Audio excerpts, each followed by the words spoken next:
This is a podcast from Torfaen Voluntary Alliance. Hello, I'm Patrick Downs. Welcome to Word from the Third, where we'll be taking a look at all the big stories and news from the third sector here in Torfaen. So I'm joined today by Claire Watkins from Communities for Work Plus. Tell us about what you do with your project. So we are a Welsh Government-funded project that is out there in Torfaen to support people into employment, but obviously that is broken down into a few different elements really. First of all, our main role really is to provide intensive mentoring on a one-to-one basis for all our project participants who break down any barriers that people might have to get back into work. So that could be anything from training and increasing skills. That could be our barrier funding that supports people with funding for childcare, travel, equipment. We've got a quite comprehensive self-employment package that supports everyone on an individual basis at their time, get their business idea up off the ground. Everything we do is really emphasised around the individual, what that individual needs and what will help them to increase their confidence and remove their barriers so that they can basically have a more stable financial position, increase their resilience, really have a better future. So tell me a little bit more about the kind of difference that you think you make to Torfaen in general. It's a really good programme in the fact that sometimes people, and especially during the times we're in with COVID, are in a position where they're not sure where to turn for the support that they need. Lots of courses people need, for example, are quite expensive. For example, yesterday we booked somebody on a forklift course and we've got somebody on an online window fitting course. So the difference really is providing that one-to-one intensive mentoring so that we can work with that individual to ensure that all their barriers are broken down. So obviously everyone's individual barriers are different. We're not a one-size-fits-all project. We work with the individual to their needs. So it might mean that we need to source the right childcare for somebody. We need to source the right training.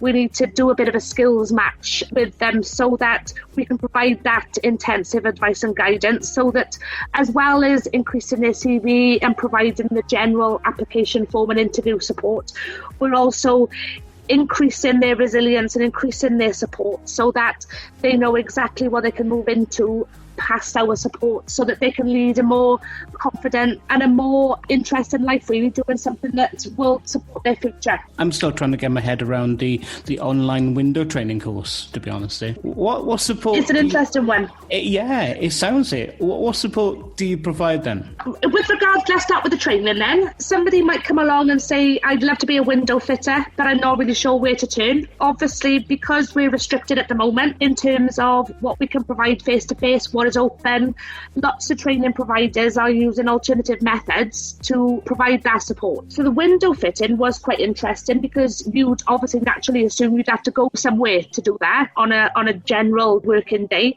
But this course in particular provides everything that's needed in the background. It can all be done online, ready for when people are able to go into that industry. And there's lots of courses out there that we can do that with. That's not to say though that all our support that we provide is online, because obviously IT can also be a barrier to some people. So depending on individual circumstances, depends really on what we do. So if it is online, we can provide support for people to access that. We can provide travel expenses for people to travel to wherever they need to go, depending on their circumstances, depending on whether it suits their plan of action, basically. So everyone is individual. Everything that we can pay for or support with is looked at on an individual basis so that that intensive mentoring can be in place for that person rather than from our project perspective, if that makes sense. It may sound a bizarre thing to say, but I'm your genie, but what would your wish be for the project in Torfaen?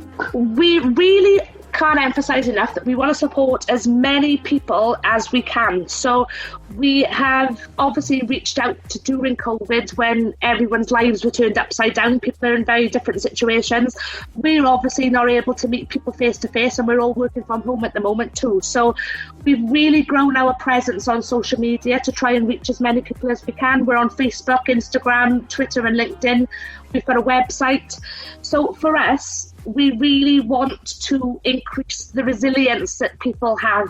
We're really lucky we're in a position where our sister project, the Building Resilient Communities project, can support with our resilience as well as the employment side of everything. So we've got access to a counsellor, we've got a physical wellbeing officer, and we've got family support and financial support.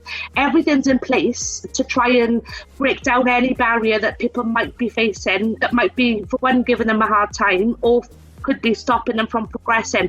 So our wish really would be that anyone is listening to this and they're wondering where to turn for what they'd like to do, get in touch with us. Find us on Facebook, send us a message. You can send us a message to our website. The more people we can support, the better. That's what we're there for. Claire, thank you very much for this today. You're very welcome. Nice to talk to you. And don't forget, if you want to contact TVA, Torfaen Voluntary Alliance, for anything regarding the third sector here in Torfaen, get in touch regarding funding, volunteering, any kind of support or governance. info@tvawales.org.uk. You can also find us on social media, on Facebook, Instagram and Twitter at TVA Wales, or of course on the website. It's all there at tvawales.org.uk. This podcast is produced by TVA, Torfaen Voluntary Alliance.